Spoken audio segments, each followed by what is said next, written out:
আপনারা ভাবছেন তাই না যে এই বেগুন গাছটা এত সুন্দর কেন? আর বেগুন গাছ যদি এত সুন্দর হয়, বেগুন কত সুন্দর হবে?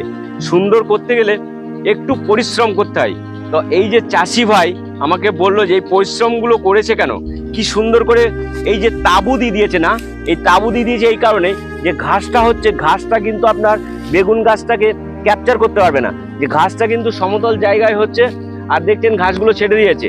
এই বেগুন গাছটাকে তৈরি করতে হলে প্রথমে কিভাবে দেখুন ঘাস, এই দেখেন এখানেও কিন্তু বেগুন গাছ আছে, এখানে বেগুন গাছ আছে, এই দেখুন একটা বেগুন, এই যে বেগুন গাছটা দেখেছেন তো, এই যে চারি সাইডে কিন্তু এই ঘাস যাতে না হয় সেই কারণে কিন্তু তাঁবুগুলো কিভাবে ছিদ্র করে পুরো বেগুন গাছগুলো ফুটে উঠেছে।